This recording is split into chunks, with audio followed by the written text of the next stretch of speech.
राजधानी पटना के VIP zone में बफर कानून व्यवस्था की पोल खुल गई है। मुख्यमंत्री आवास से महज कुछ कदमों की दूरी पर स्थित पूर्व मंत्री और मौजूदा विधायक मुरारी प्रसाद गौतम के सरकारी आवास को चोरों ने अपना निशाना बना लिया। चोर घर से पंखा, कूलर और टोटी जैसी जरूरी सामान चुराकर फरार हो गए। मुरारी प्रसाद गौतम ने स्वयं घटना की पुष्टि करते हुए बताया कि चोरी को लेकर सचिवालय थाना में शिकायत दर्ज कराई गई है। फिलहाल पुलिस मौके पर पहुंचकर सीसीटीवी फुटेज की जांच कर रही है और मामले की तफ्तीश में जुटी है। इस घटना ने एक बार फिर राजधानी की सुरक्षा व्यवस्था और पुलिस प्रशासन की कार्यशैली पर गंभीर सवाल खड़े कर दिए हैं। यह कोई पहली घटना नहीं है। इससे पहले भी कई विधायकों और मंत्री के आवासों पर चोरी की घटनाएं हो चुकी हैं। सुनिए पूर्व मंत्री मुरारी प्रसाद गौतम ने क्या कुछ कहा।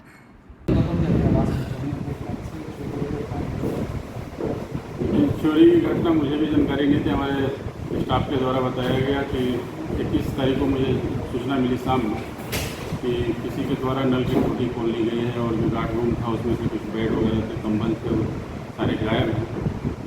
कहीं ना कहीं स्मोकर्स वगैरह का लगता है कि कार्य किया गया स्मोकर के द्वारा, क्योंकि चोर अगर आते चोरी की नीयत से आते तो क्राइम में जाते, लेकिन कैंपस में हिले हैं लेकिन गार्ड रूम जैसा कि कोई नहीं रहता है, खाली है, क्योंकि हाउस गार्ड का रूम है, हाउस गार्ड अवेलेबल यहाँ नहीं है।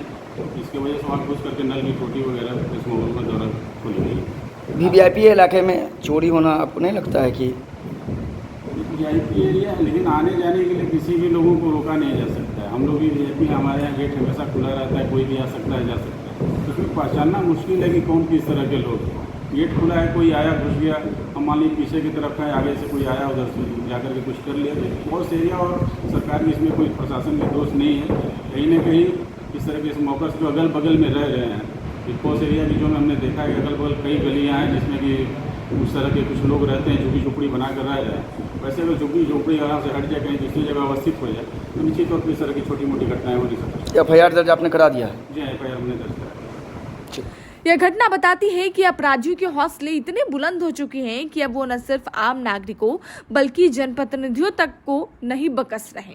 जब राजधानी के सबसे सुरक्षित माने जाने वाले इलाके में इस तरह की वारदातें हो रही हैं तो राज्य के अन्य हिस्सों में आम जनता की सुरक्षा की स्थिति की कल्पना करना कितना कठिन नहीं है।